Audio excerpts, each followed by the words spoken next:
બે ગુજરાતી ભેગા થાય ત્યારે શું કરવાનું મન થાય કે કેમ છો બધા મજામાં ને અવાજ ન આવતો હજુ ન આવતો મને સંભળાતો નથી જરા જોરથી બોલજો ને કેમ છો બધા હા બસ હવે આવ્યો જેતપુર તાલુકાની રેશમડી કરોડ ગામની કોણસુરીથી રહીતી મગસ્ત કૃષાલીના તમને શક વંદન માતૃભૂમિને પહેલા મારા વંદન જે પિતાએ આપેલા સંસ્કાર પૈકી એક ગણી શકાય પહેલા તો અહીં ઉપસ્થિત મહેમાનોને જોરદાર તાળીઓથી વધાવી દો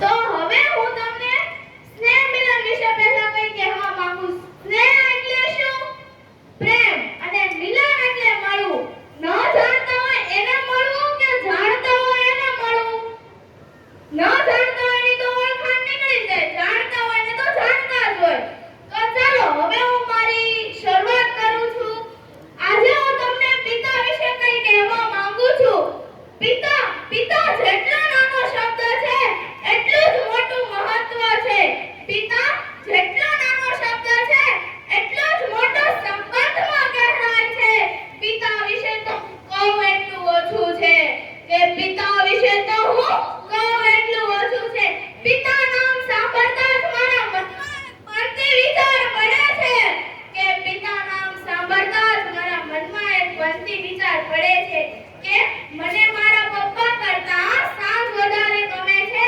મને મારા પપ્પા કરતા સાંજ વધારે ગમે છે પપ્પા તો ફક્ત મારા માટે રમકડા જ લાવે છે પપ્પા તો ફક્ત મારા માટે નવા કપડાં અને રમકડા જ લાવે છે પરંતુ સાંજ તો મારા પપ્પાને લઈને આવે છે પરંતુ સાંજ તો મારા પપ્પાને લઈને આવે છે માતા ઘરનું ગૌરવ છે તો પિતા ઘરનું અસ્તિત્વ છે માતા પાસે અશ્રુની ધારા છે તો પિતા પાસે સંયમ છે બાળક નાના હોય ત્યાંથી મોટા થાય ત્યાં સુધી તેને માતૃપ્રેમની બંધાવે છે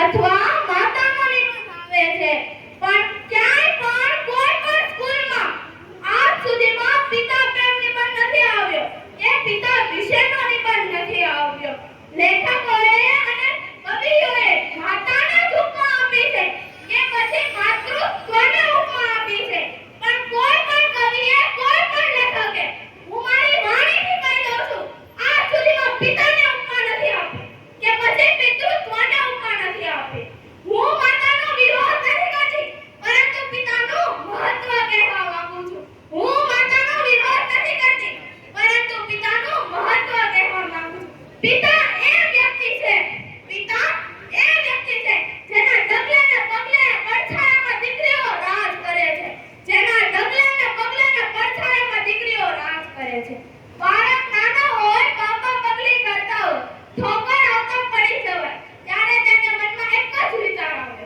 છે કે પપ્પા છે ને જ્યારે બાળક મોટો થયો છોડવા આવેલા પપ્પાને પાછળ કરીને ટાટા કહે ત્યારે તેના મનમાં એક જ વિચાર આવે છે કે પપ્પા છે ને જ્યારે બાળક મોટો થયો કોલેજમાં આવ્યો મોજ મસ્તી કરતો ઉદાસ અનુભવતો ત્યારે મનમાં એક જ વિચાર આવે છે કે પપ્પા છે ને પણ જ્યારે તેમના લગ્ન થયા તેમના પત્નીના કહેવાથી તે માતા અને પિતાને વૃદ્ધાશ્રમમાં મૂકી આવ્યા ત્યારે તેને એ વિચાર ન આવ્યો કે પપ્પા છે ને અહીં ઉપસ્થિત યુવાનોને મારી ફક્ત એક જ વિનંતી છે કે પોતાના માતા કે પિતાને ક્યારે વૃદ્ધાશ્રમમાં ન મૂકતા કારણ કે એ છે ને તો જ તમે છો કારણ કે એ છે ને તો જ તમે છો નહીંતર તમારું કોઈ અસ્તિત્વ જ નથી નહીંતર તમારું કોઈ અસ્તિત્વ જ નથી છતાં તમારે જાણવું હોય ને તો એકવાર તમે તમારી ગામની શેરીમાં આટો મારીને જોજો એકવાર એકલા ને એકવાર પપ્પા સાથે તમને આપોઆપ ખબર પડી જશે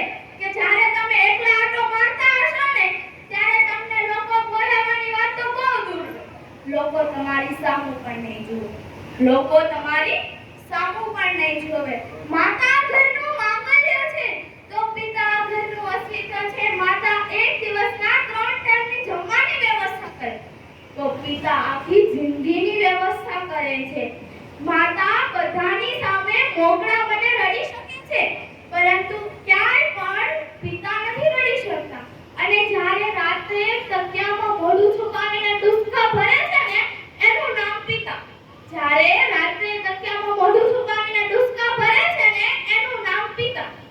હું માતાનો વિરોધ નથી કરતી.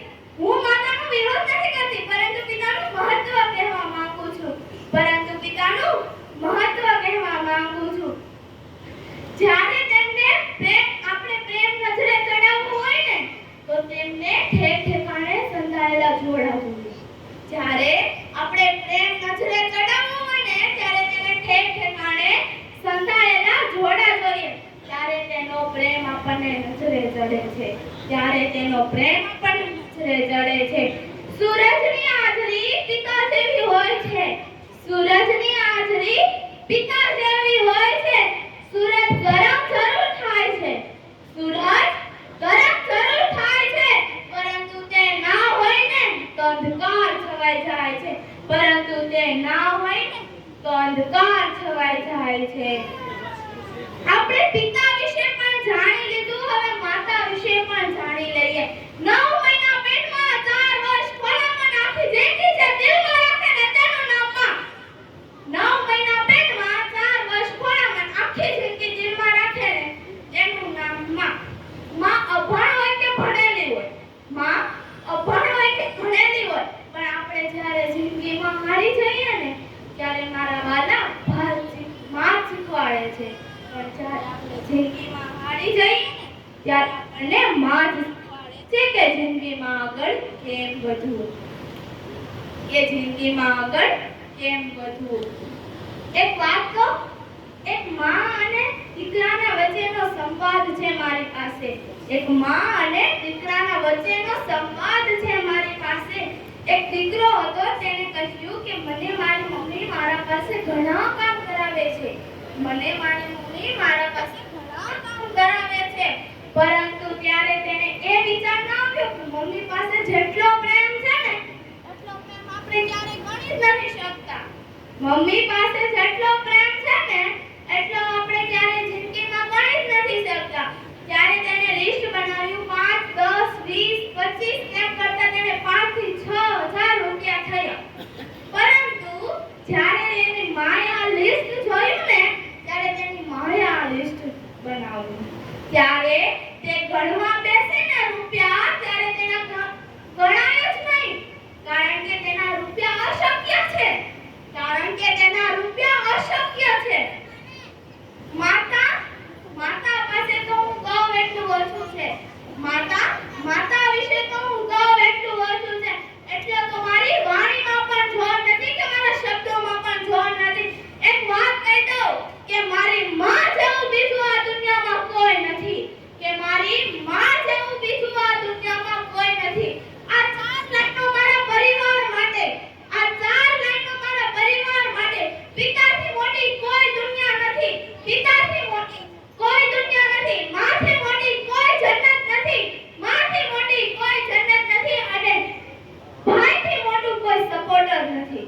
ભાઈથી મોટું કોઈ સપોર્ટર નથી ને બેનથી મોટું કોઈ પ્રોટેક્ટિવ